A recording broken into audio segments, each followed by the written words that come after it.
right, introduce yourself. What's going on, guys? It's your boy DJ. You already know me, mostly from my great old pile decks and all my shenanigans, but I'm back at it again, and this time I was playing Ubell. So, congratulations. Thank you.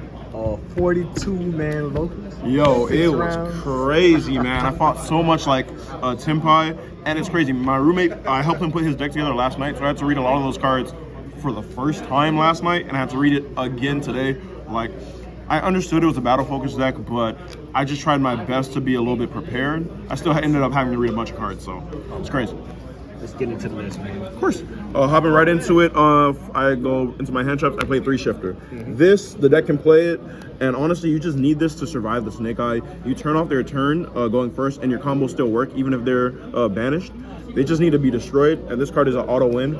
There are certain times today where honestly I thought about siding it out, but when it came up, it was super important, and it's also never dead because it's a dark you can pop with Nightmare Pain, so it has good synergy. Obviously, the auto win card. Then pretty standard, I played 3 Ash. Nothing really to say about that. I was thinking about playing 3 Imperm, but the concept really never came up in terms of space, but Imperm's obviously broken. Everybody knows this. Engine requirements, I play 3 of the Dark Beckoning Beasts, and I play 2 of the Continuous spell. I was playing 3 and 3 beforehand, but honestly, this is always better as my normal summon, since it's either going to be this or Samsor or Lotus. And this card, honestly, if I had the space, I would find a way to play 3, but I don't want too many in my hand to clog. But this has like 3 effects, and it's always super crazy. I can pitch, bring back any monster from the grave with 0 attack, 0 defense, which is like the entire deck, and my Ubells.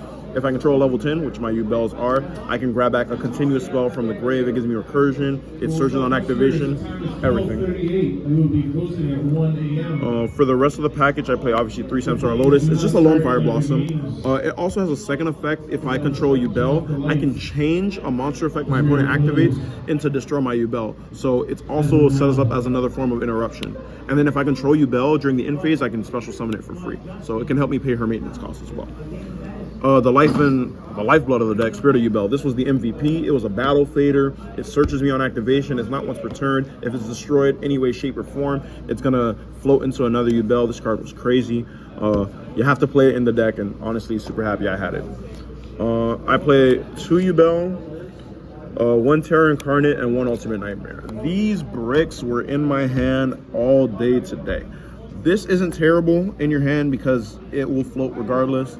These 2 are pretty bad, but with the new support, you have to play them for the combo lines to work, but you also have like different synergy, so it's mandatory cards you have to play. Then for the new support, I play 2 of this guy right here. Honestly, he was so key today in dodging like Veiler, Mourner, and different stuff like that, especially on my Spirit of Yubel. So I was really happy that I had it today.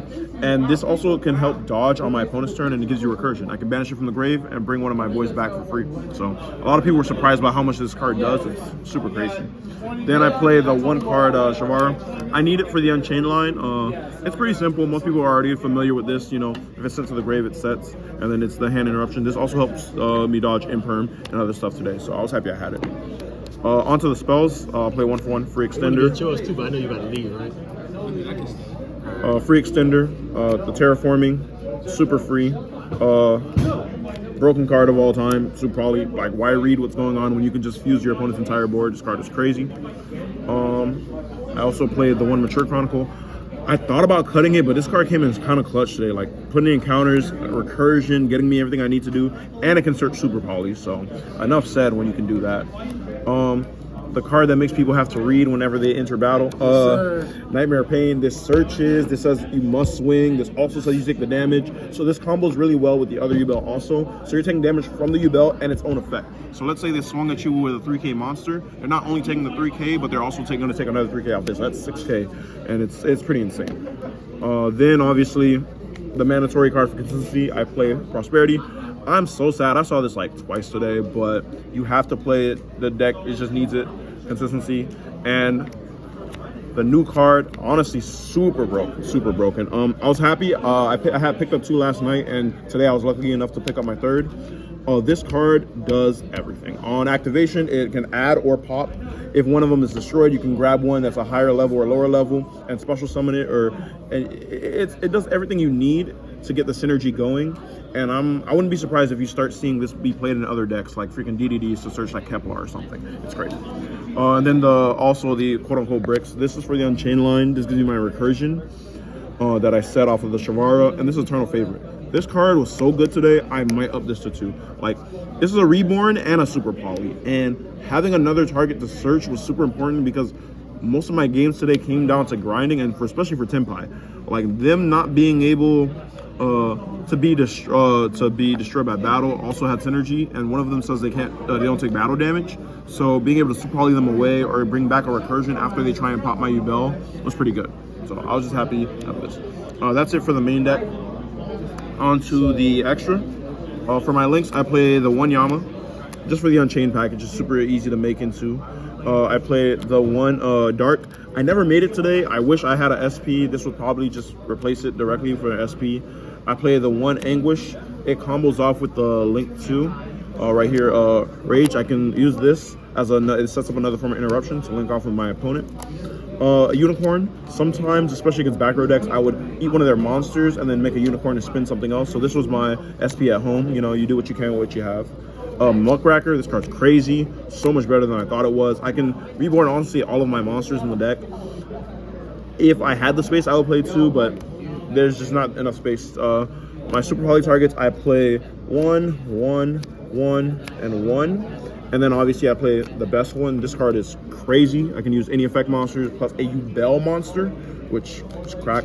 And it also on summon burns them for the damage. If it swings, they'll get burned for the damage, and then they'll banish the monster. This card just says no. And it also can be destroyed by battle or card effects. So it's great. This I never made today, but I wanted to have it for branded. These two are the generic Super Poly targets. This came in against Snake Eyes specifically to eat like SP, IP, or to eat the Promethean line when they try to OTK you. So those are super important to have. So then lastly for our XYZs, a card that I never summoned. I tried to make it, but almost every time I tried to make it, I got hella punished. But it was fair because when I tried to make this before, it forced out one of the interruptions for my opponent, and I had enough gas to push past it. The secondary part of the package, when you try an OTK, after you burn, you'll just make this for Gustav to burn for 2k, and then you can stack this on top sometimes. And you'll go for like a lot of damage, but most of the time, realistically speaking, you're probably going to banish these off for Prosperity. And then the new boy himself, dude, this card is crazy. I had to read this card 3 times. I don't think I read it correctly at all anyway. It's a negate, and then if I detach another material, it's a pop for any card also. It doesn't have to be the card I negated, so that's just wild. If it swings and it has a material, it pops a card. If it dies, it just says do something at any point in time. And it's also 3k, and it gives my deck a free negate, so I was super happy to have it. The only change I would really make to the extra is I wanted to find space for an Appaloosa. I really wish I played it.